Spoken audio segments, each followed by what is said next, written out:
आता एक breaking news पाहूया। चंद्रकांत पाटील यांच्या त्या विधानावरून महायुतीमध्ये मात्र तणाव निर्माण झाला का, अशा प्रकारचा प्रश्न निर्माण होतोय। अजित पवार चंद्रकांत पाटलांवर नाराज आहेत का? चंद्रकांत पाटलांचा पवारांबाबतचं ते वक्तव्य चुकीचं असं अजित पवारांनी म्हटलंय। त्या विधानाचा काहीच अर्थ नव्हता असंही अजित पवारांनी म्हटलंय। पवार उभेच नव्हते तर पराभव करण्याचा प्रश्न येतोच कुठे, असं देखील अजित पवारांनी म्हटलंय। बारामतीची लढाई ही सुप्रिया सुळे यांच्या विरोधात सुनेत्रा पवार अशी होती, असंही या दरम्यान अजित पवारांनी म्हटलंय। चंद्रकांत पाटलांना सांगितलं तुम्ही पुणे बघा, मी बारामतीचं बघतो, असं देखील या दरम्यान अजित पवारांनी म्हटलंय।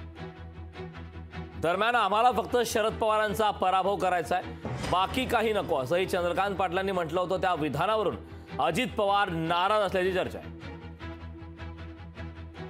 आज मला त्या पवारांचा हिसाब चुकता करण्याची संधी मिळाली आहे मला, माझ्या कार्यकर्त्याला। त्यामुळे मग पवारांच्या विरुद्ध पवारांनी तुम्हाला त्रास दिला, अजित तुमच्याशी असेच वागतात, रागवून वागतात, घमेंडीने वागतात। मला पवार शरद यांचा पराभव। शेवटी राजकारणामध्ये तराजू लावायचा असतो।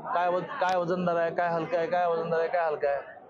आम्हाला शरद पवारांचा पराभव जास्त वजनदार आहे। ते जे काही विधान केलेलं होतं त्या विधानात काही अर्थ नव्हता, काही सत्य नव्हतं।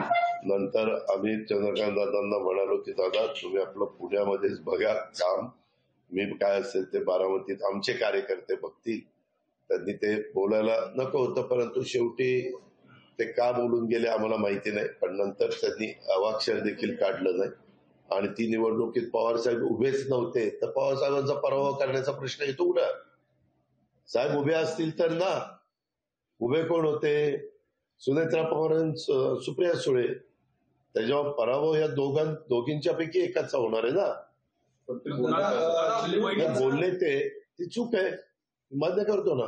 अजित पवारांनी नाराजगी व्यक्त केली दादा, उशिरा का वक्तव्य करतायत दादा? इतक्या उशिरा का वक्तव्य होते दादा? अचानक एवढं उशिरा काय त्यांना अजित दादा नाही सुचलं दादा? छोटस दादा प्लीज दादा, अजित पवारांनी तुमच्या त्या वक्तव्यावर नाराजी व्यक्त केली, अशा प्रकारचं वक्तव्य करायला नाही पाहिजे होतं म्हणाले।